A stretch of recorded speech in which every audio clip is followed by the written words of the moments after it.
Ashit Sandosha, DJ Papi, বলো Dosha 1 number 4. জয় জগন্নাথ,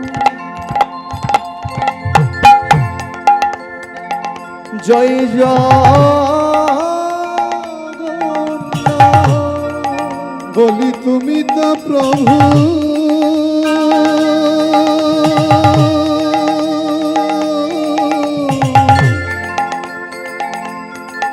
এই জগতের না,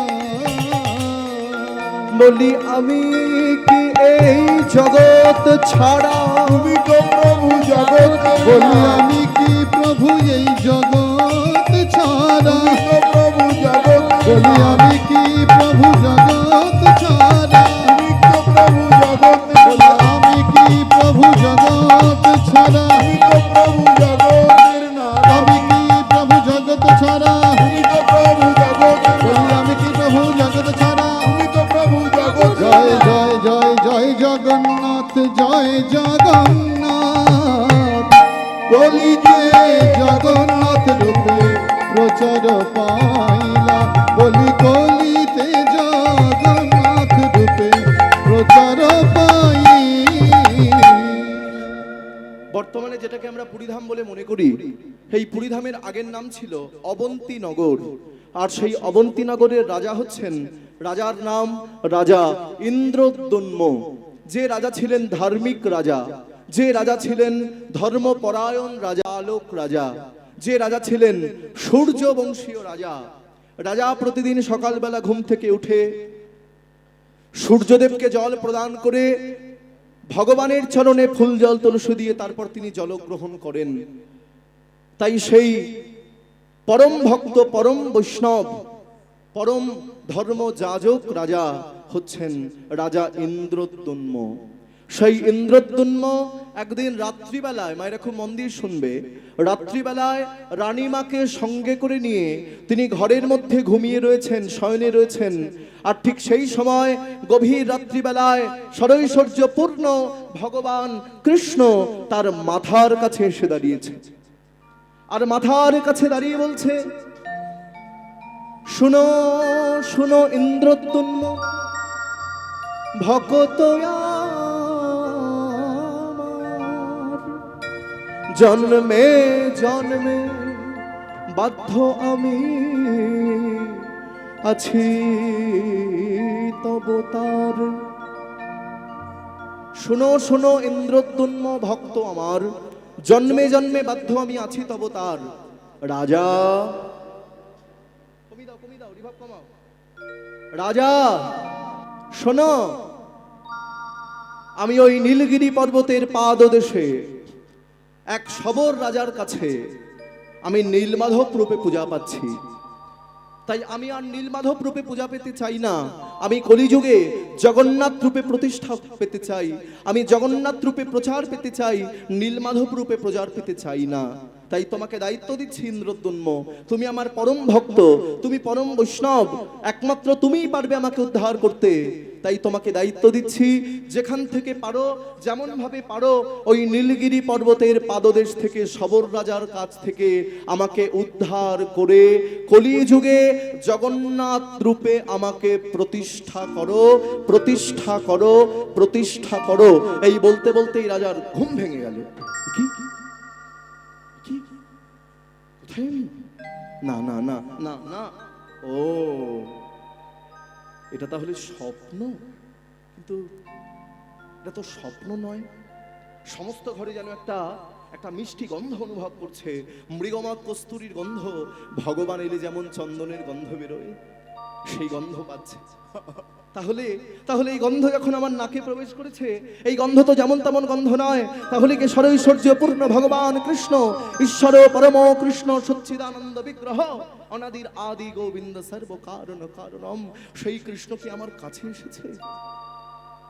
নয়ন জলে ভেসে যাচ্ছে রাজা ইন্দ্রদ্যুম্নের। হে প্রভু, হে কৃপাময়, হে দয়াময়, হে করুণাময়, তুমি আমাকে আদেশ দিয়েছো, তুমি আমাকে স্বপ্নাদিষ্ট করেছো যে যেমন ভাবে পারবে আমাকে সেখান থেকে উদ্ধার করো, কিন্তু কোথায় সেই নীলগিরি পর্বত, কোথায় সেই সবর রাজা, আমি কি করে খুঁজে পাবো, কি করে খুঁজে পাবো? তুমি দেখা না দিলে আমি কি করে তোমার দেখা পাবো? এই মনে মনে ভাবছে। পাশেই ছিল রানীমা। রানীমায়ের নাম কি? রানীমায়ের নাম হচ্ছে, মায়েরা একটা প্রশ্ন করি আরেকটা তোমাদের, জগন্নাথ যে মাসির বাড়ি যায়, জগন্নাথের মাসির নাম কি? গুন্ডিচা। বাহ, অনেকেই বলেছে, খুব ভালো, এটা সব প্রত্যেকে জানা দরকার। সেই জন্য রথযাত্রার একটি নাম হচ্ছে গুন্ডিচা যাত্রা। গুন্ডিচা হচ্ছে জগন্নাথের মাসির নাম। জগন্নাথের রথের নাম কি? জগন্নাথের রথের নাম হচ্ছে নন্দী ঘোষ। বলরামের রথের নাম কি? বলরামের রথের নাম হচ্ছে তালধ্বজ বা হলধ্বজ। সুভদ্রার রথের নাম কি? দর্পদলন বা দেবদলন। জগন্নাথের রথের চাকা কটি? 16টি। বলরামের রথের চাকা কটি? 14টি। সুভদ্রার রথের চাকা কটি? 12টি। হরি বল। বলছেন গুন্ডিচাক্ষং মহাযাত্রা যে পশ্যন্তি ভুবনাং মদনিতা সর্বপাপ বেনির্মুক্তাস্তে জান্ডি ভুবনাং মম। বলছেন ওই রথযাত্রার সময় তুমি যদি একবার জগন্নাথের রথের দড়িকে একবার যদি স্পর্শ করতে পারো, আহা, গুন্ডিচাক্ষং মহাযাত্রা যে পশ্যন্তি ভুবনং মুদনিতা, সে সমস্ত পাপ থেকে মুক্তি পেয়ে যায়। সর্বপাপ বেনির্মুক্তাস্তে জান্ডি ভুবনং মম। জগন্নাথের রথে কিন্তু জগন্নাথদেব একা থাকেন না বাবা, এই জগন্নাথের কথা সবসময় শোনা ভালো। হরি বল। পুরীধাম গিয়েছো তোমরা? দেখে একটু হাত তোলো, কে কে গিয়েছো? বাহ, এই তো অনেকেই গিয়েছে। আজকে পুরীধাম নিয়ে অনেক রহস্য আমি তোমাদের ভেদ করে দেব, অনেক কথা বলে যাব, কিন্তু মন দিয়ে শুনতে হবে। না, মায়েরা খুব মন দিয়ে শুনছে, খুব ভালো। হরি বল, জয় নিতাই। তাহলে মায়েরা, ওই জগন্নাথের রথের দড়িকে একবার স্পর্শ করা মাত্রই 333 কোটি দেবদেবতার চরণকে স্পর্শ করা হয়ে যায়। এখানে আরো বিধান দিচ্ছে যে তুমি যদি পুরীধাম না যেতে পারো, অনেকে যেতে পারে না, কেউ পয়সার জন্য যেতে পারে না, কেউ বার্ধক্যজনিত কারণে যেতে পারে না, তাই বলে কি জগন্নাথের রথের দড়িকে সে স্পর্শ করতে পারবে না? কেন পারবে না? আমাদের গ্রামে, আমাদের পাড়ায় ওই যে ছোট্ট ছোট্ট ভাই বোনেরা যে ছোট্ট ছোট্ট রথ বের করে, করে মা তোমাদের এখানে? আমিও করতাম ছোটবেলায়। জয়নি তাই। তা তুমি যদি পুরীর অনুভব নিয়ে, পুরীর অনুরাগ নিয়ে ওই ছোট্ট রথের রশিকে যদি একবার স্পর্শ করতে পারো, তাহলে জগন্নাথের রথের দড়িকে একবার স্পর্শ করলে যে পূর্ণ হয়, ওই ছোট্ট রথের রশিকে স্পর্শ করলে তোমাদের কিন্তু সেই একই পূর্ণ অর্জন হয়ে যাবে। হরি বল। এইবার কি হলো মায়েরা দেখে নাও। পাশেই ছিল রানী গুন্ডিচা।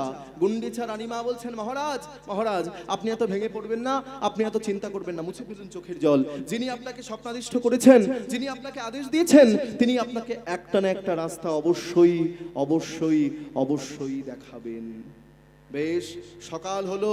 সকালবেলা রাজা সূর্য প্রণাম করে জবা কুসুম সংকাশং কাশ্যপেয়ং মহাদ্যুতিম ধন্তারিং সর্ব পাপগ্নং প্রণতস্মি দিবাকরং। সূর্যদেবকে জল দিয়ে এইবার রাজা সিংহাসনে উপবেশন করেছে। খুব মন দিয়ে শোনো। সিংহাসনে বসে এইবার রাজা সবাইকে বলছেন, কে কোথায় আছো? শোনো, কেউ যদি আমার নীলমাধবের সন্ধান এনে দিতে পারো, তাহলে আমি তাকে 1 লক্ষ স্বর্ণ মুদ্রায় ভূষিত করব।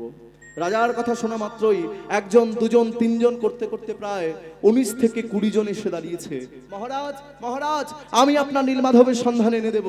আর একজন বলছেন, মহারাজ, আপনি চিন্তা করবেন না, যেখান থেকে পারি, যেমন ভাবে পারি, আপনার নীলমাধবের সন্ধান আপনাকে বলে দেব। আর একজন হাত তুলে বলছে, মহারাজ, আমি পারবো নীলমাধবের সন্ধান এনে দিতে। আর একজন বলছেন, মহারাজ, আপনি আমাকে দায়িত্ব দিন, আমি পারবো আপনার নীলমাধবের সন্ধান এনে দিতে। রাজা বলছে, তোমরা সবাই যাও। মন্ত্রী বলে, মহারাজ, এটা তো 20 জন আছে, তাহলে 20 জনই যদি নীলমাধবের সন্ধান এনে দেয়, বলে আমি 20 জনকেই 20 লক্ষ স্বর্ণ মুদ্রা দান করব। বেশ, রাজার চরণধুলি মাথায় নিয়ে এইবার সবাই চলেছেন নীলমাধবের সন্ধান করতে।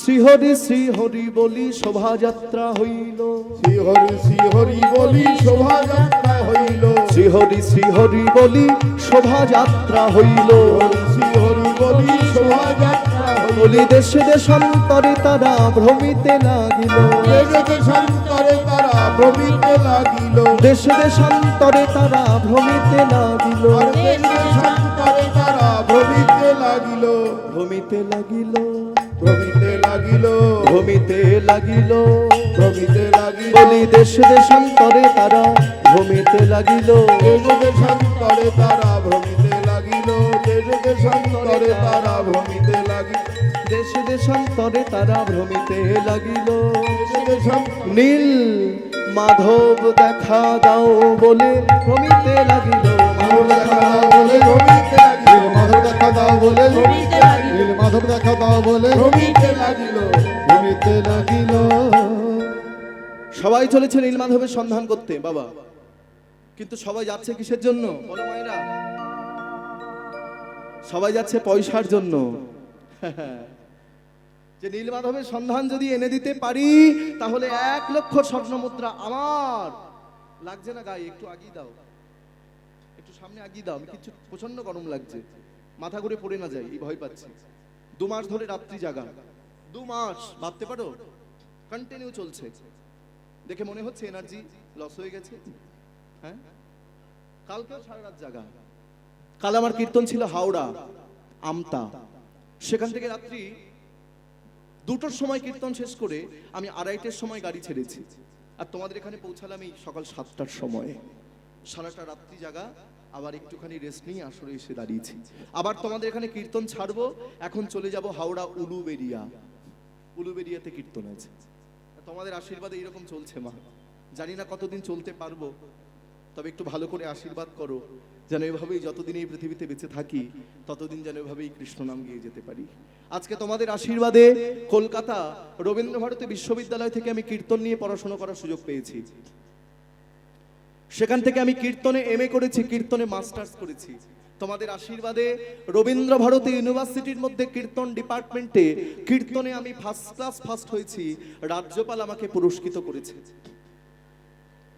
এটা আমার অহংকার নয়, এটা তোমাদের মতো ভক্তদের আশীর্বাদ। কারণ আমি জানি ভক্তের আশীর্বাদ যদি মাথার উপরে না থাকে, ভগবানের আশীর্বাদ যদি মাথার উপরে না থাকে, আমি পড়াশোনা করে আমার এমন রেজাল্ট হয়েছে, আমি চাকরি পেয়েছিলাম কিন্তু ছেড়ে দিয়েছি। কেন জানো? কারণ আমি যদি আজকে চাকরি করি আমাকে কজন চিনবে বলো মা? যদি চাকরি করতাম তাহলে তোমাদের মতো এত ভক্তের চরণধুলি কি পেতাম?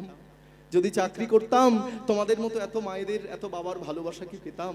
বলো, জীবনে এর থেকে বড় প্রাপ্তি আর কি হতে পারে? এর থেকে বড় প্রাপ্তি আর কিছু নয়।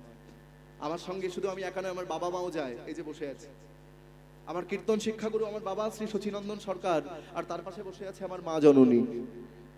আমার বাবা মা আমার সঙ্গে যায়।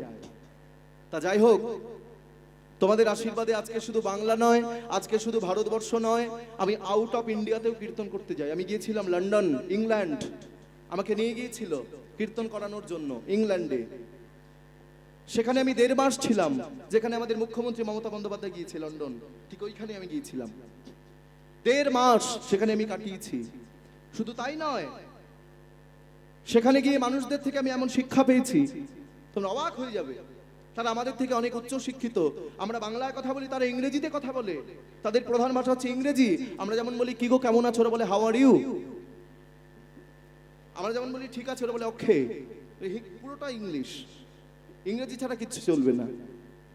কিন্তু সেখানকার মানুষেরা তারা হরে কৃষ্ণ বলতে পারছে না, বলছে হরে কৃষ্ণা। হরে রাম বলতে পারছে না, বলছে হরে রামা। কি অনুরাগ তাদের! তারা কীর্তনকে কত ভালোবাসে।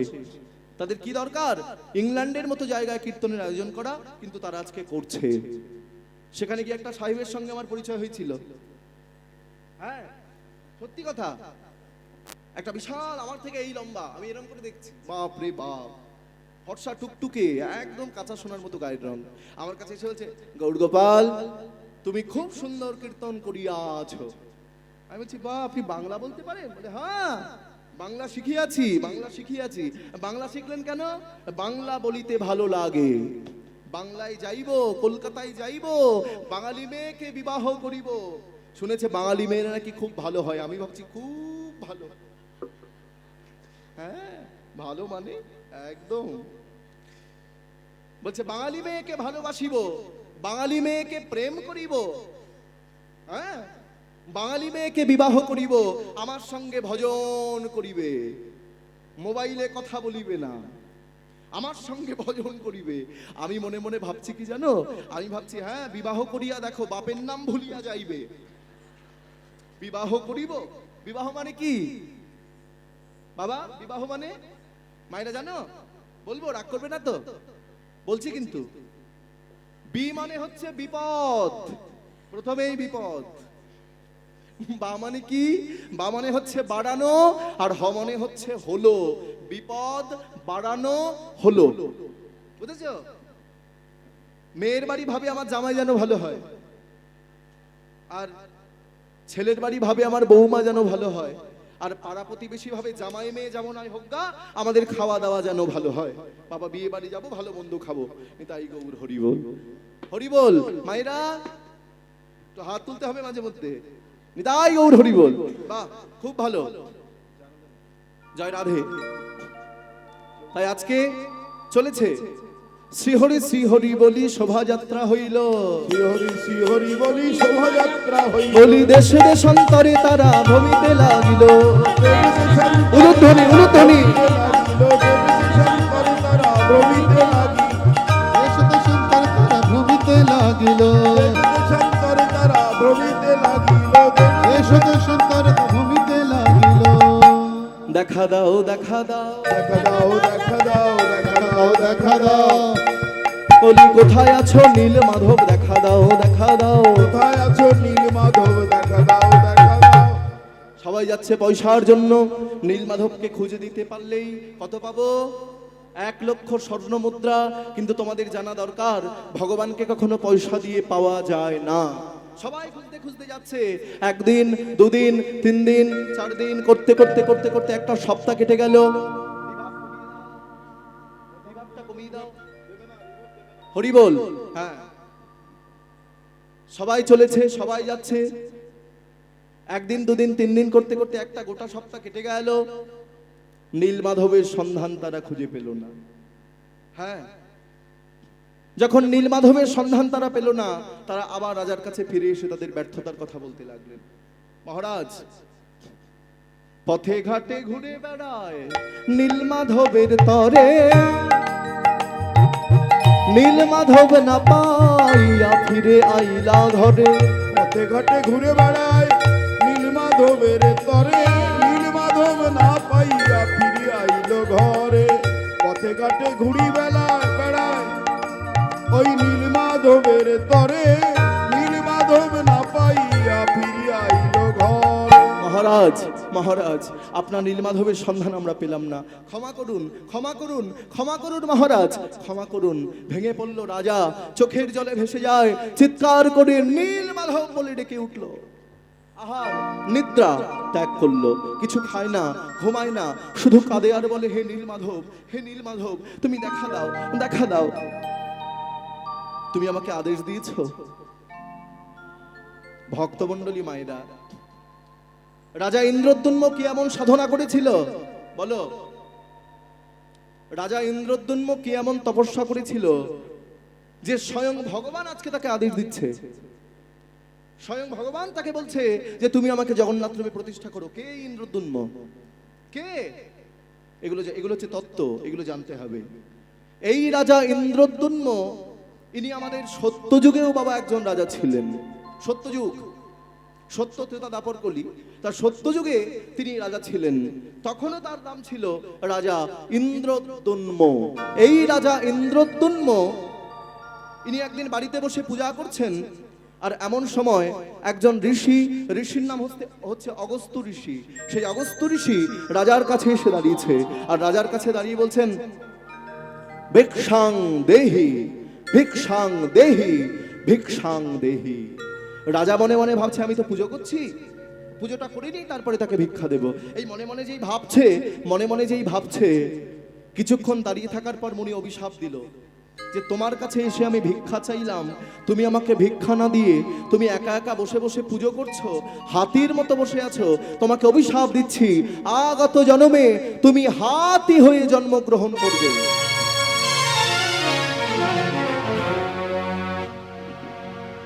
ছুটতে ছুটতে ছুটতে ছুটতে এসে রাজা ইন্দ্রদ্যুম্ন মুনিবরের চরণ দুটি জড়িয়ে ধরেছে। মুনিবর, মুনিবর, মুনিবর, আপনি আমায় ক্ষমা করে দিন। মুনিবর, আপনি আমায় ক্ষমা করে দিন। মুনির বাক্য কখনো খণ্ডন হয় না। মুনি মুখ থেকে যদি একটা কথা বলে সেটা ফলবে, ফলবে, ফলবে। তাই তোমার কর্মফল তোমাকে ভোগ করতেই হবে। রাজা বলছেন, মুনিবর, আমি যে কর্ম করব সেই ফল আমাকে ভোগ করতেই হবে, এটা কেউ আটকাতে পারবে না।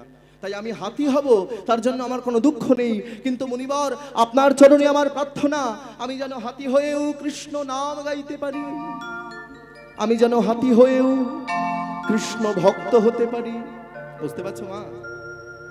আমি হাতি হব, আমার দুঃখ নেই, তবে আমি যেন কৃষ্ণ নাম গাইতে পারি। এইবার কি হলো?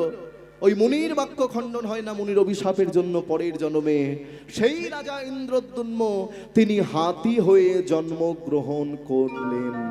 বাবা, কিন্তু অন্য সব হাতির থেকে সে কিন্তু একটু আলাদা। কোনো হাতি কৃষ্ণ নাম করে না, কিন্তু সেই ইন্দ্রদ্যুম্ন রূপী হাতি সে কিন্তু কৃষ্ণ নাম করে। তা একদিন ওই হাতির দলের সঙ্গে ওই ইন্দ্রদ্যুম্ন রূপী হাতি সে যখন জঙ্গল দিয়ে যাচ্ছে, খুব মন দিয়ে শুনবে, অন্যদিকে মন দিলে কিন্তু গুলিয়ে যাবে, আর পরে বলবে কীর্তন ভালো হয়নি, কীর্তনিয়ে ভালো গাইতে পারলো নি গো, জমাইতে পারলো নি। কীর্তনিয়া ভালো গায়, ভগবানের নাম কখনো খারাপ হয় না, আমরা মন দিয়ে শুনি না বলে বলি ভালো হয়নি। নিতাই গৌর হরি বল। তাই ইন্দ্রদ্যুম্ন রূপী হাতি যখন হাতির দলের সঙ্গে যাচ্ছে, আর যেতে যেতে দেখছে জঙ্গলের মধ্যে একটা কুমির হা করে ঘুমাচ্ছে। তা বলে, হ্যাঁ রে ভাই, ও কুমির আবার হা করে ঘুমাচ্ছে কেন? এই এই এই, কুমির হা করে ঘুমাচ্ছে কেন? বলে, কিছু একটা ব্যাপার আছে, আমি যাবো ওর কাছে। অন্য হাতিরা বলে, ভাই তুই যাস না, যাস না, কুমির শয়তান হয়, ও কিন্তু খেয়ে ফেলবে। না না না না, একটু যাই না। সেই ইন্দ্রদ্যুম্ন রূপী হাতি ওই কুমিরটার কাছে গিয়ে বলে, ও কুমির ভাই, কুমির ভাই, তুমি হা করে ঘুমাচ্ছ কেন? তখন কুমির বলছে, জানো তো আমি খুব অসুস্থ, পাশে তো কোনো নদী নেই, তা আমি নদীতে যেতে পারছি না, হাঁটতে পারছি না। তখন হাতি বলছে, পাশেই তো নর্মদা নদী আছে, তাহলে একটি কাজ করো, তুমি আমার পিঠের উপরে ওঠো, আমি তোমাকে নদীতে ছেড়ে দিয়ে আসি। বাহ, তাহলে তো খুব ভালোই হয়। ওঠো ওঠো, আমার পিঠের উপরে ওঠো ওঠো, তোমার মনে কোনো শয়তানি মতলব নেই তো? বলে, আমি এমনি অসুস্থ হয়ে পড়ে আছি, আবার শয়তানি মতলব কি আছে? আরে ওঠো, তাহলে পিঠে ওঠো, তোমাকে নদীর পাশে ছেড়ে দিয়ে আসি। এইবার হাতির পিঠে কুমির উঠেছে, আর হাতি কি করেছে? ওই নদীর পাশে গিয়ে বলে, ও কুমির ভাই, এই যে নদী এসে গেছে, এইবার তুমি নেমে যাও। নদী এসে গেছে, নেমে যাও। কুমির বলে, ভাই আমি তো অসুস্থ, তুমি আমাকে আরেকটু দূরে ছাড়ো। এইবার হাতি কি করেছে? হাঁটু পর্যন্ত জলে নেমে বলে, কুমির ভাই, আমি হাঁটু পর্যন্ত জলে নেমে এসেছি, এইবার তুমি নেমে যাও। কুমির বলে, ভাই তুমি যদি আরেকটু দূরে আমাকে দিয়ে এসো। এইবার হাতি কি করেছে? গলা পর্যন্ত জলে নেমে বলছে, কুমির ভাই এইবার তুমি নেমে যাও। কুমির কি করেছে? হাতির পিঠ থেকে নেমেই হাতির পা কামড়ে ধরেছে, আর পা কামড়ে ধরে এবার জলের মধ্যে টানতে শুরু করেছে। তখন হাতি চিৎকার করে বলছে, একি একি, আমি তোমায় উপকার করলাম, আর তুমি আমাকে জলের মধ্যে টানতে শুরু করেছো। কুমির তো কোনো কথা শোনে না, যখন হাতিকে টানছে, আস্তে, ডাঙায় কার শক্তি বেশি বাবা? হাতি। আর জলে কার শক্তি বেশি? কুমির। হাতি তো পেরে উঠছে না, অত বড় পালোয়ান হাতি, সে কিন্তু পেরে উঠছে না। তা যখন পেরে উঠছে না, যতবার এরকম করে টানছে, যতবার টানছে, চিৎকার করে হাতি ভগবানকে ডাকছে, হে কৃষ্ণ করুণা সিন্ধু দীনবন্ধু জগৎপতে গোপেশু গোপিকা কান্ত রাধা কান্ত নমস্তুতে। যেই ভগবান কৃষ্ণকে ডাকছে, এমন সময় লক্ষ্মী দেবী ভগবান কৃষ্ণকে বলছে, ভগবান তোমার ভক্ত কষ্ট পাচ্ছে, আর তুমি বসে আছো, যাও ভক্তকে উদ্ধার করো। লক্ষ্মী দেবীকে সঙ্গে করে নিয়ে ভগবান কৃষ্ণ আজকে এসে দাঁড়িয়েছে কোথায়? এসে দাঁড়িয়েছে হাতির কাছে। আর হাতির কাছে দাঁড়িয়ে সুদর্শন চক্র দিয়ে ওই কুমিরের মুন্ড ছেদ করে দিল। কুমিরকে ভগবান মেরে ফেললো, কিন্তু লক্ষ্মী দেবী দেখছে যে কুমিরকে ভগবান কৃষ্ণ মেরে ফেললো, সেই কুমির পুষ্পরথে চেপে বৈকুণ্ঠ ধামে চলে যাচ্ছে। মায়েরা খুব ভালো করে বুঝবে, কুমির পুষ্পরথে চেপে বৈকুণ্ঠ ধামে চলে যাচ্ছে। তখন লক্ষ্মী দেবী বলছে, ভগবান এ তোমার কেমন বিচার? হ্যাঁ, এ তোমার কেমন বিচার? যে হাতি কুমিরের এত উপকার করলো, সেই কুমির হাতির পা ধরে জলে টানছে খাবে বলে, আর তুমি সেই কুমিরকে মারলে ঠিকই, কিন্তু তাকে পুষ্পরথে চাপিয়ে বৈকুণ্ঠ ধামে নিয়ে যাচ্ছ কেন?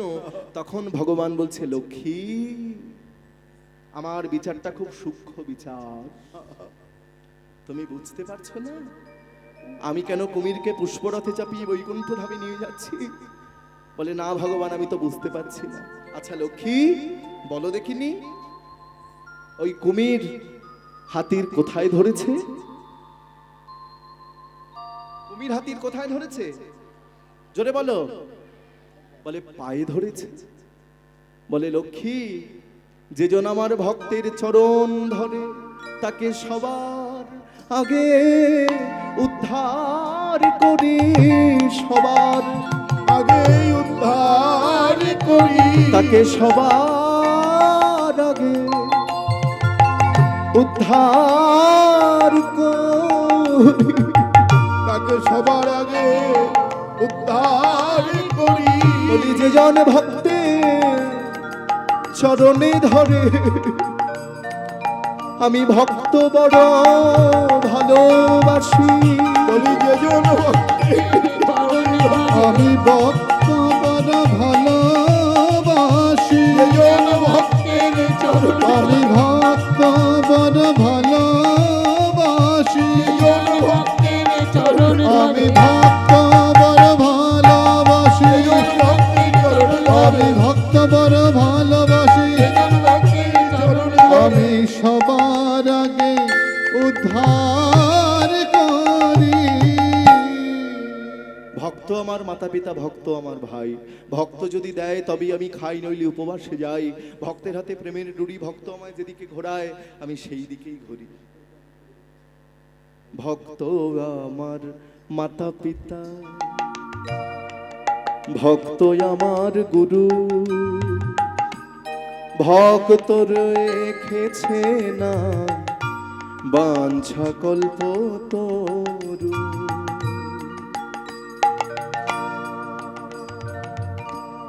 ভক্ত রেখেছে নাম বাঞ্ছা কল্পতরু। ভক্ত আমার মাতা পিতা,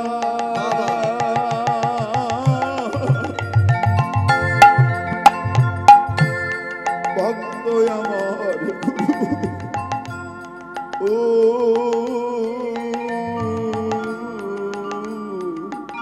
আর ভক্তে রেখেছে না বাঞ্ছা কল্পতরু। ভক্ত আমার মাতা পিতা, ভক্ত আমার ভাই, ভক্ত যদি দয়া তবে আমি খাই। ওরে ভক্ত আমার মাতা পিতা, ভক্ত আমার ভাই, ভক্ত যদি দেয় আমারে তবে আমি খাই। ভক্তের হাতে প্রেমের ডুরি, যেদিকে ঘোরায় সেদিকে ঘুরি। আমি ভক্ত বড় ভালোবাসি, ভক্ত বড় ভালো বলি আজ বলি না। আস্তে, নিম পাতা থেকে যেমন তিতটাকে আলাদা করা যায় না, লঙ্কা থেকে যেমন ঝালটাকে আলাদা করা যায় না, ঠিক তেমনি ভক্ত থেকেও ভগবানকে কখনো আলাদা করা যায় না। আজকে ভক্ত ছিল বলে তোমাদের এখানে কীর্তন হচ্ছে বাবা, ভক্ত ছিল বলে মন্দির হয়েছে, ভক্ত ছিল বলে বিগ্রহ এসেছে। ভক্ত ছাড়া ভগবানের কোনো অস্তিত্ব নাই। আমি ভক্ত বড় ভালোবাসি, উলুধ্বনি। ভক্ত বড় ভালোবাসি, বলি ভক্তের লাগি অবতীর্ণ ওই ভাগবতে লেখায় আছে। আমি ভক্তের লাগি অবতীর্ণ, আমি ভাগবত লেখা আছে। দেখো ভাগবত লেখা আছে, ভক্তের লাগি অবতীর্ণ, ভাগবত লেখা আছে। ভক্তের লাগি অবতীর্ণ, দেখো ভাগবত লেখা আছে। ভক্তের লাগি অবতীর্ণ,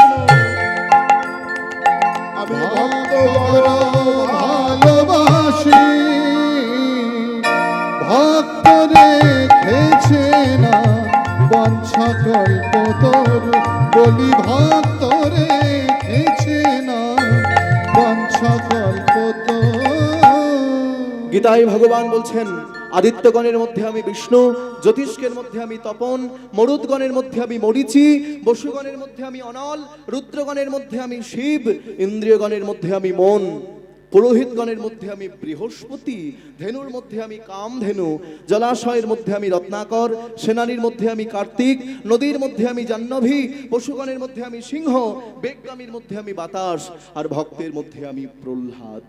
তুমি বেদ, তুমি বিধি, তুমি মহেশ্বর, তুমি যাগ, তুমি যজ্ঞ, তুমি যজ্ঞেশ্বর, তুমি ধর্ম, তুমি কর্ম, তুমি হে অনন্ত, গোলকেতে বিষ্ণু, তুমি পাতালে অনন্ত, তুমি ইন্দ্র, তুমি চন্দ্র, তুমি দিবাকর, তুমি পবন, তুমি সমন, তুমি রত্নাকর, তুমি সর্প, তুমি দর্প, তুমি দর্পহারি, তুমি যজ্ঞ, তুমি রক্ষ, তুমি বনের হরি, তুমি অরুণ, তুমি বরুণ, তুমি খগপতি, তুমি তীর্থ, তুমি নিত্য, তুমি বসুমতী, তুমি জল, তুমি নির্মল, তুমি হে পর্বত, তুমি বৃক্ষ, তুমি পক্ষ, তুমি ঐরাবত। ভক্তের ভগবান তুমি শ্রী মধুসূদন।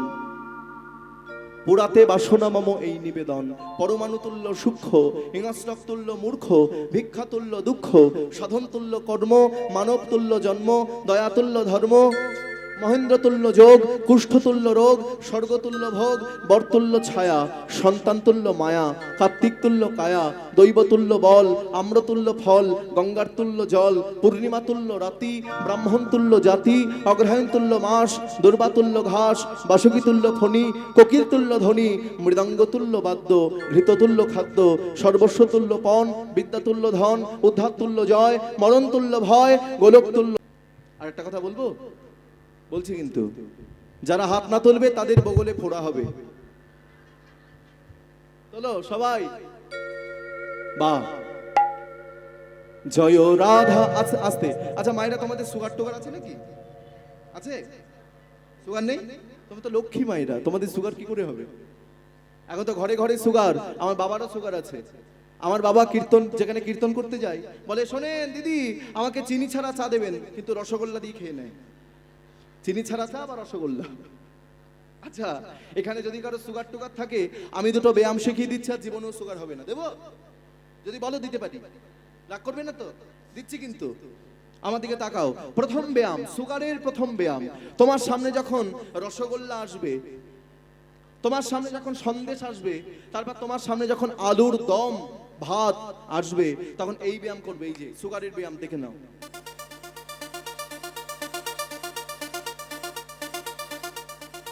এইভাবে নাম কি? খাবো না। পরের ব্যায়াম কি? তোমার সামনে যখন চিনি ছাড়া চা আসবে, সুগার ফ্রি বিস্কুট আসবে, রুটি আসবে, রুটি রুটি রুটি, তখন এই ব্যায়াম করবে। এই যে এই ব্যায়ামের নাম কি? হ্যাঁ, খাবো। খাবো। উল্টো ব্যায়াম যদি করেছো, আর সামনে রসগোল্লা এসেছে, তখন যদি বলো, তাহলে কি হবে? সুগার ছাড়বে, আরে বেশি করে ধরবে। হরি বল। আজকে আমরা যারা এখানে কীর্তন শুনতে এসেছি, আমরা কিন্তু ডাক্তার বাড়ি এসেছি, ভেবে নাও এটা ডাক্তারখানা। আর কেন ডাক্তারখানা বললে? কেননা যেখানে আমরা বসে আছি, ডাক্তার ডাক্তার ডাক, তাকে ডাকতে হবে। ডাকো সবাই দুহাত তুলে, নিতাই গৌর হরি বল। জয় রাধা, জয় রাধা রমণ হরি বল। বা জয় রাধা রমণ হরি বল।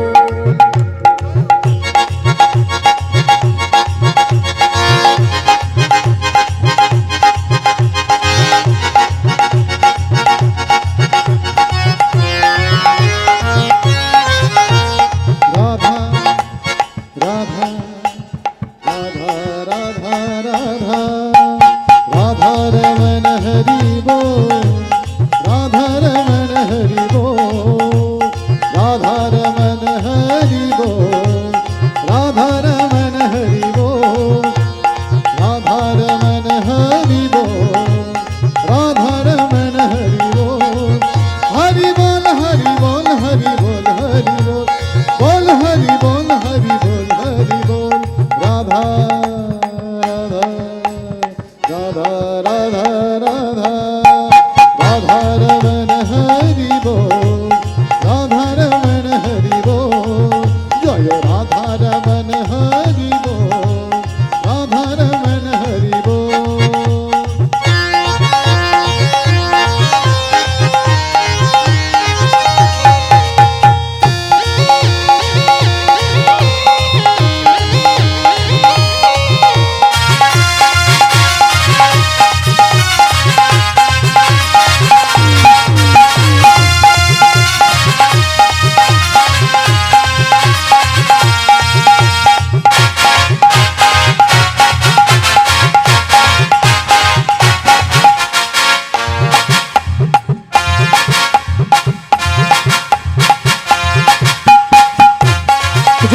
উলুধ্বনি উলুধ্বনি।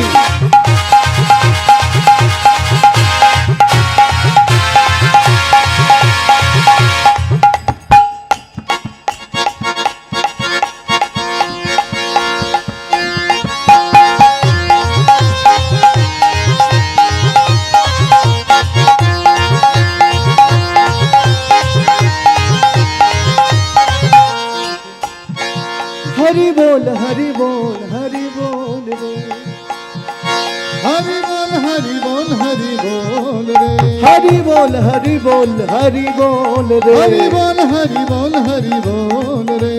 রাধা রাধা রাধা রাধা রাধা রাধা রাধা রাধা। রাধা রমন হরি বল, রাধা রমন হরি বল, রাধা রমন হরি বল, রাধা রমন হরি বল। किसी ने पूछा तेरा बच्चा बड़ा कितना है, किसी ने पूछा तेरा बेकार कितना है, किसी ने पूछा तेरा बच्चा बड़ा कितना है, किसी ने पूछा तेरा बेकार कितना है, किसी ने पूछा तेरा बच्चा बड़ा कितना है, किसी ने पूछा तेरा बेकार कितना है, किसी ने पूछा तेरा बच्चा बड़ा कितना है,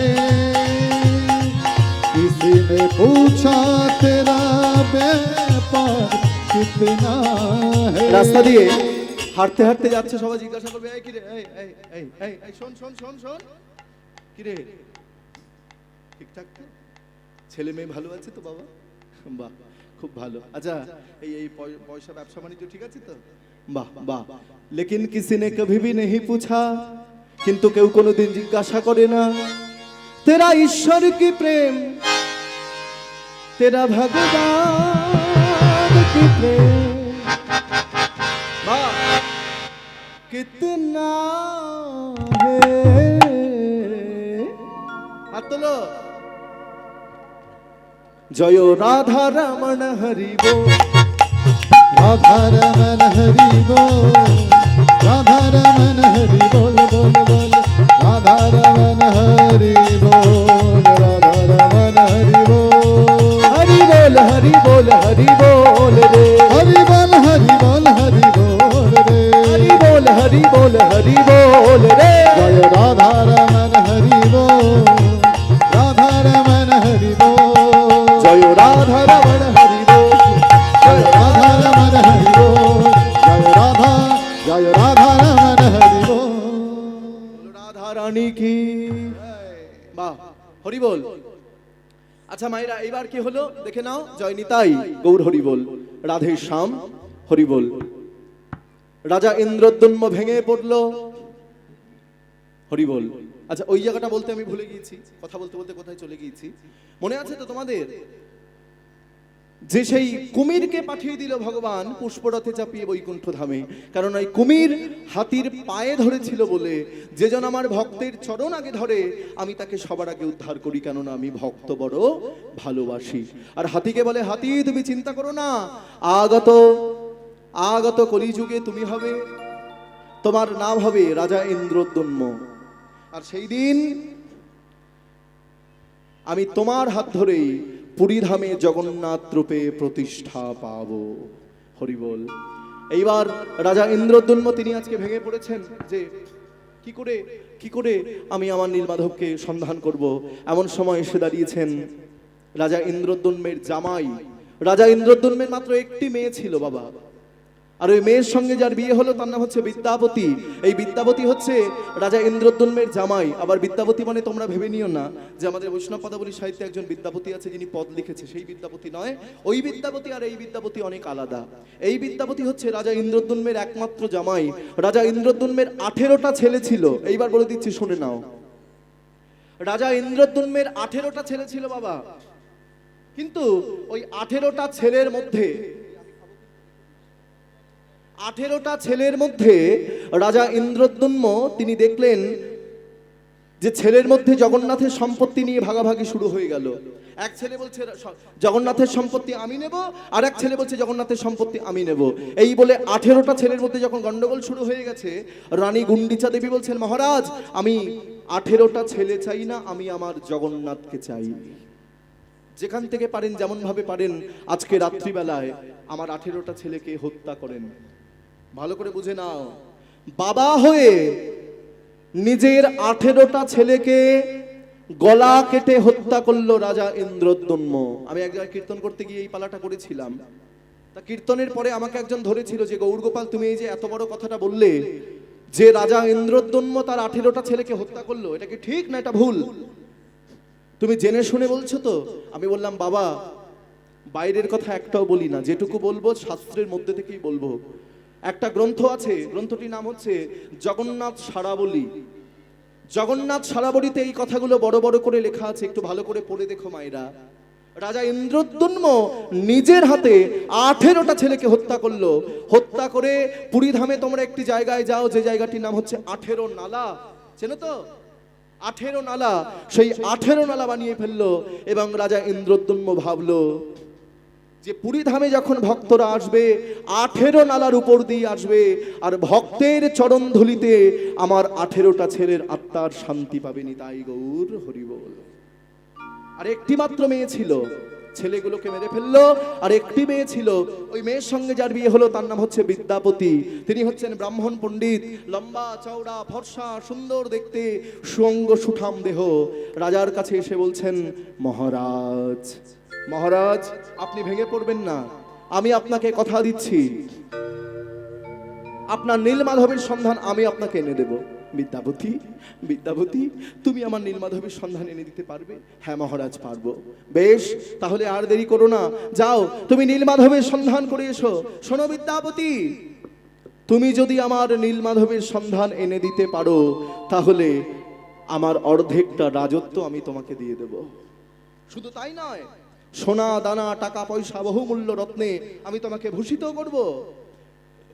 ও মায়েরা, বিদ্যাপতি বলছেন, মহারাজ আমি যদি নীলমাধবের সন্ধান এনে দিতে পারি, তার বিনিময়ে আমার সম্পত্তিও চাই না, সোনা দানা টাকা পয়সা চাই না।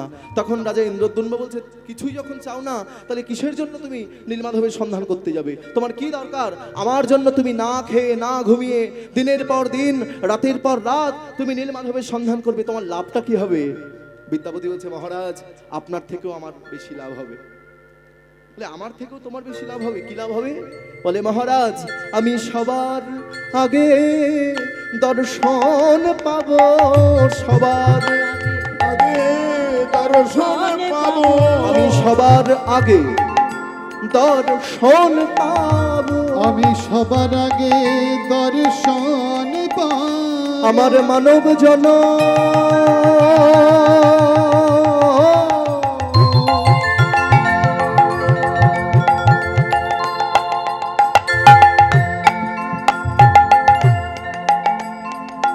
আমার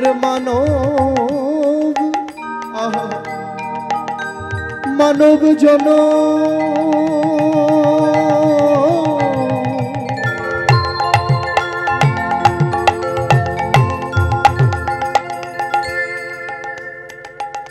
ধন্য হবে,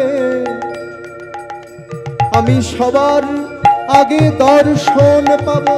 আমার মানব জনম ধন্য, আমি সবার আগে দর্শন পাবো। আমার মানব জনম ধন্য, আমি সবার আগে দর্শন পাবো। মানব জনম ধন্য, আমি সবার আগে দর্শন পাবো। মানব জনম ধন্য, আমি সবার আগে দর্শন পাবো। মানব জনম ধন্য হবে, সবার আগে দর্শন পাবো। বিদ্যাপতি বিদ্যাপতি তুমি আর দেরি করো না, যাও বিদ্যাপতি যাও।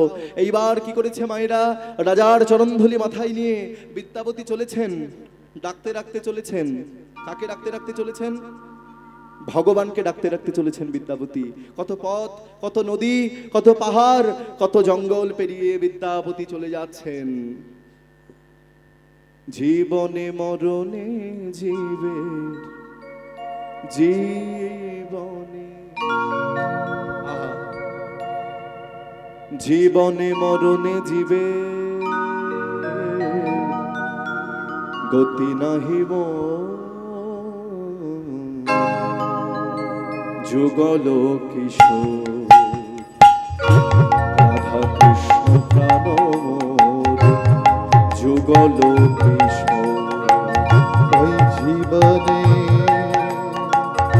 ওই জীবনে জীবনে মরণে জীবে অতি নাহি যুগল রাধা কৃষ্ণ প্রণম যুগল কিশোর কিশোর রাধা কৃষ্ণ প্রণম যুগল কিশোর কালিন্দির কুলে খেলি কমলে রতন বেদির পরে বসাব দুজন ওই কালিন্দির কুলে কেলি কমল রোব রতন বেদির পরে বসব দুজন কালিন্দির কুলে খেলি কমলে রতন বেদির পরে বসাব দুজন ওই কালিন্দির কুলে কেলি কমলের রতন বেদির পরে বসব দুজন শ্যামগৌরী অঙ্গে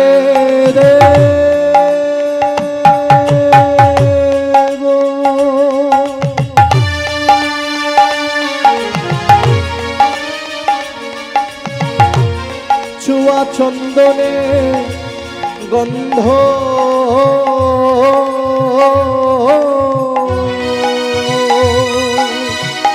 চামর ধুলাব সদা হেরব মুখ চন্দ ওই শ্যাম ভরি অঙ্গে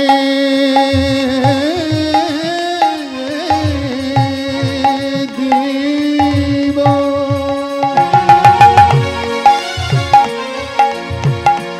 চুয়া চন্দনের গন্ধ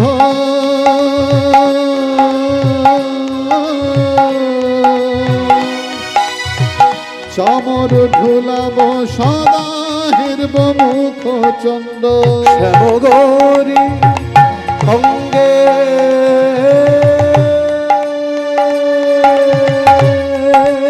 দিব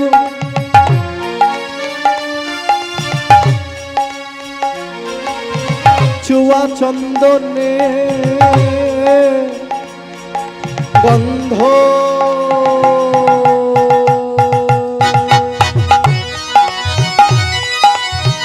চামর ঢোলাব সদা হেরব মুখ চন্দ ওই শ্যাম ভরি অঙ্গে দিব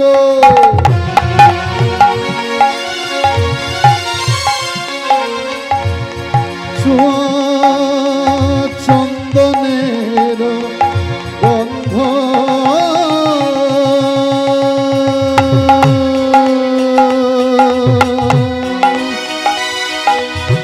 চামর ঢুলাব সদা হেরব মুখ চন্দ গাথিয়া মালতীর মালা ওই গাথিয়া মালতীর মালা গাথিয়া মালতীর মালা গাথিয়া মালতীর মালা দেব দোহার আমরা গাথিয়া মালতীর মালা দেব দুহার গলে অধরে তুলিয়া দেব কর্পূর তাম্বুল অধরে তুলিয়া দেব কর্পূর তাম্বুল শ্রীকৃষ্ণ চৈতন্য